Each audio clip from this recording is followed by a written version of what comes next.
Good morning, family.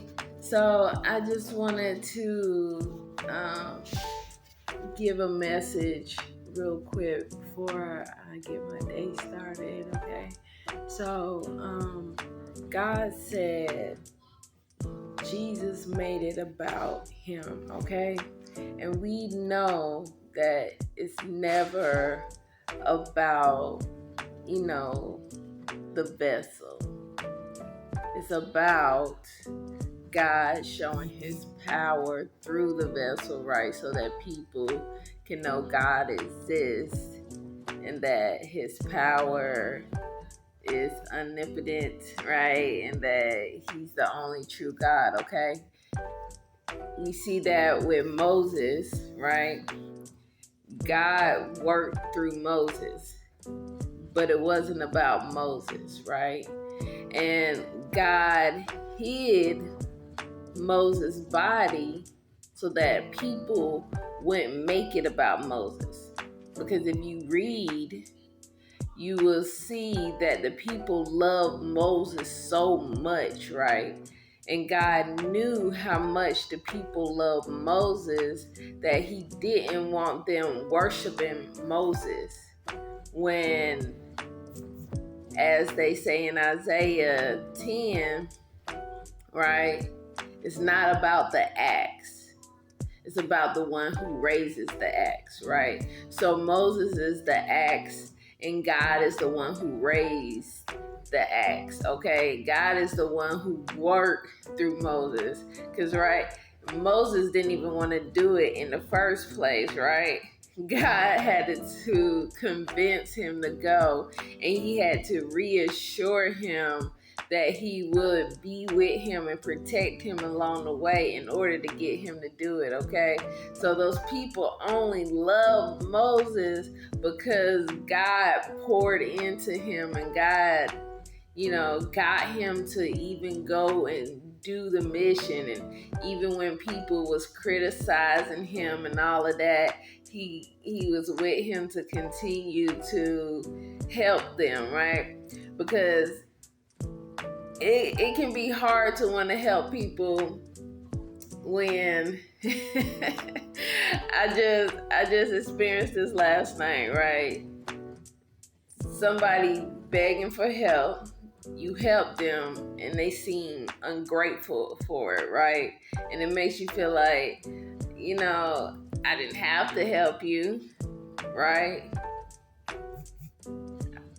I'm going through my own things and I took the time to help you, and I couldn't even get a thank you.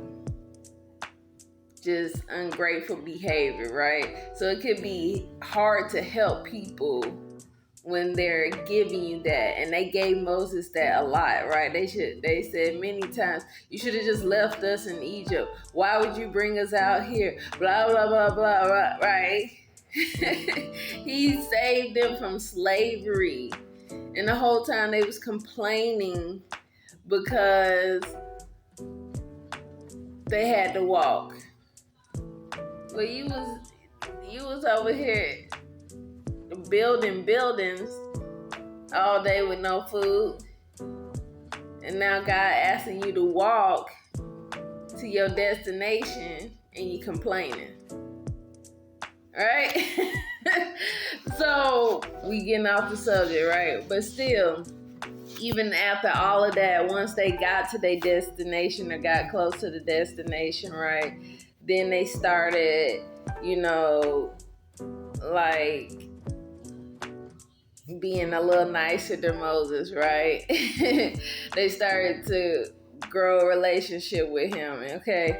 And so if God didn't hide His body, right, they would have been trying to worship Him. They would have tried to set up an altar where Moses died to go and worship him.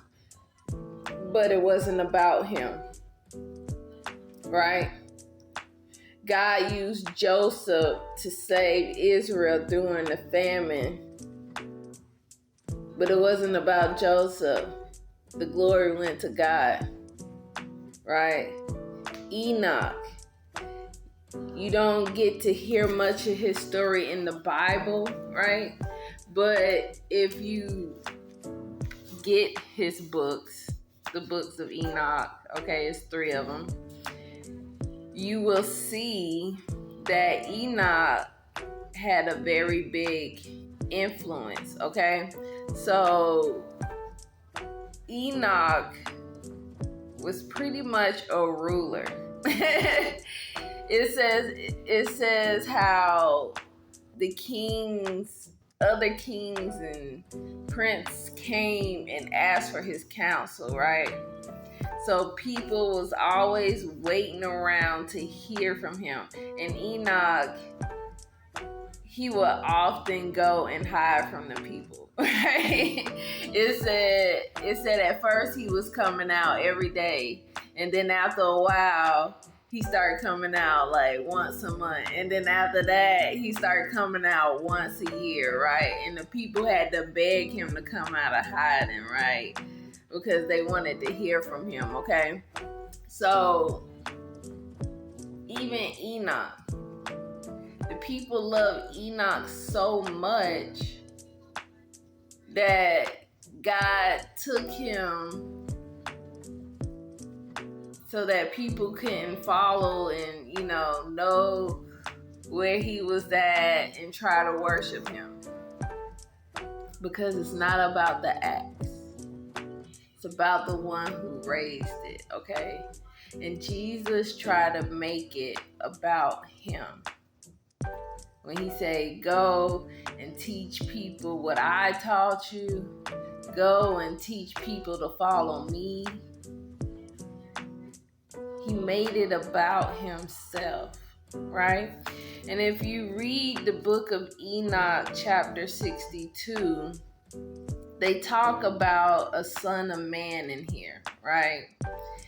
And in this chapter, it says the Son of Man is going to come down and he's going to eliminate, it says, all the kings and the mighty and the exalted and those who rule the earth shall fall down before him on their faces, right?